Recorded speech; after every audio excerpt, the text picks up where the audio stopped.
that came to me a little bit ago that I thought I'd add to the story of us. And it's a funny one because it's part of why I'm here. And I think it's one of those memories that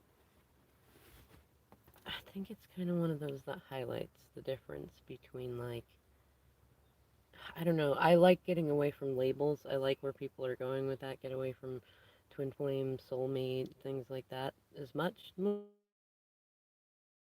need labels. Though I've said in the past, because I've had the pleasure and the privilege and sometimes the frustration of having a lot of conversations with a lot of people about labels. And I've got enough Aquarius in my chart too that there's some rebelliousness in there when it comes to conformities and such. But I do think sometimes when you look across your journey, especially over time, I think that's really a big indicator for a lot of twin flames because there's so much of it you have to go based on intuition. It's not that you didn't know when you first met them. In fact, I'd almost guarantee you did. It's it's that we're human and we tend to doubt things until we've seen it over time. In any case, this addition to the story of us is funny. So when we met, it's funny. There's this song that's been coming on the radio, and it's, believe it, I Can Be Happy Anywhere with You.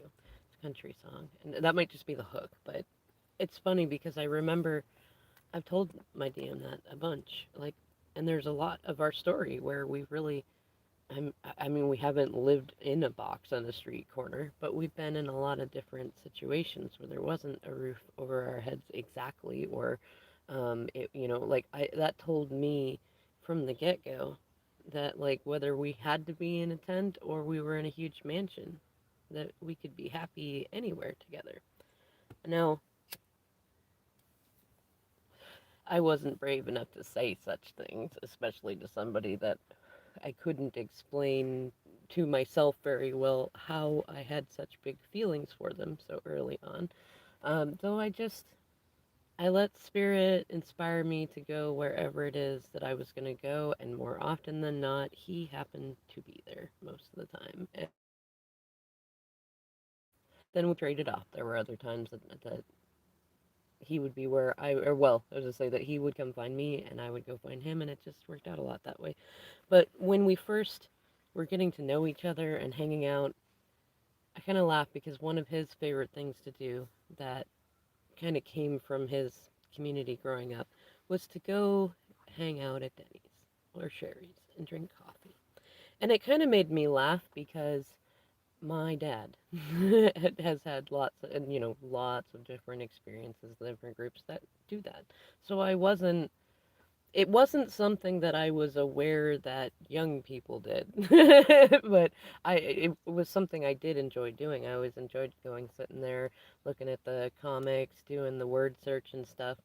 And it's funny, I can still remember that one of those first times that we sat there, and we only had enough money for 2 cups of coffee,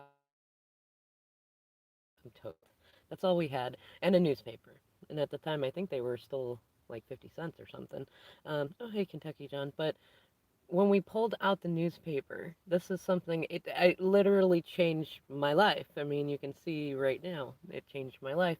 Is that we pulled it out, and I wanted the funnies. I wanted the comics and the word search. That's what I typically did when the paper was around. And he says, wait a minute, let me show you something. And it was the Seattle Times, and he showed me that there was a list of short horoscopes on there. And we looked at it, and he told me about how his mom liked that kind of stuff, and tarot and different things like that. Now, I had heard of both of them before, but I'd never really had like a pull towards them very much. And granted, this was also, there wasn't as much access to easy information. I certainly didn't have the money to like teach me stuff, but it sparked something in me. There was just I can't describe. There was kind of a gentle spark in his eyes when he told me about it and told me about the connection that he had that I really wanted to know more. And what made me laugh is when I was like, I want to put this in the Story of Us stuff. I just want to put it out there. And I was thinking, whoa, you know what's really funny is like I still have a box of stuff that from when I met him, especially that year that I met him. And I saved like I'm not a like I'm really nostalgic, really, really nostalgic, but because um, I have some family that has challenges with hoarding, I try to do my best not to hold on to too much, not to make it too important. But at the time, there's a lot of little trinkets, and it was a really that year for me was great in so many ways, and I say great and terrible, great and terrible power. Um, but I started cutting out and saving the horoscopes. They're they were about this long and this short, so I'd cut them out and save them. And I still laugh at myself because I still have the pile of them that I managed to get. I didn't do it like religiously every single day, but especially back then because he was in a karmic marriage, and so I was one part in my mind trying to go, it's never gonna happen, come on, think about what people say in the movies, and like this is just a fun thing, it's not like, don't attach yourself to it. And then the other side of me going, please spirit, I just really wanting it.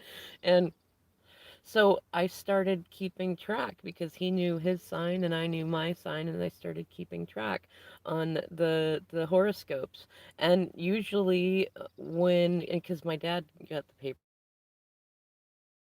religiously, so when I would feel called to go look at the horoscopes in the paper, either that would be a day that we would meet, or it would tell me that there were certain things going on. And like it's funny because even back then, before I knew about overall energy patterns or things like that, I was already seeing them and I was already following them. And it makes me laugh too because what was the first thing that I did when the mission of separation started was to look at the horoscopes and go, okay, what the fuck's going on right now? And what's the next step? What's the next step? Oh man, let's get through this. This is going to be a big one.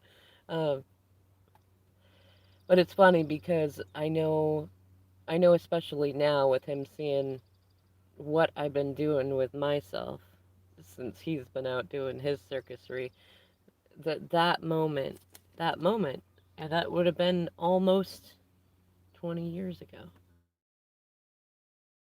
He showed me the horoscope, and I remember showing him the word search, and it wasn't as big about it, but I noticed that he did start doing it a little bit too, and we do that together. And we just said, there's so many great memories of just sitting and drinking coffee and looking at the newspaper.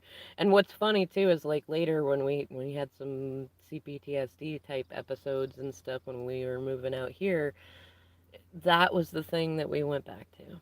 That's where we felt comfortable. Just sitting and talking. Sometimes sitting next to each other, sometimes sitting across, but the conversation we always have things we can talk about. And that's where a lot of it started. And I know that's a lot of where he fell in love with me because I do enjoy listening to him talk. And it's funny how many memories there are just sitting drinking coffee, thinking about astrology and life and love and all those things. In any case, it's a small, so I'm not even at 10 minutes. It's a small memory to describe, but one that has had one of the most significant impacts on all of our lives, which is really funny.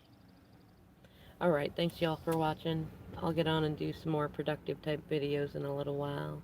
I hope you take it easy and enjoy learning to explore moments of silence.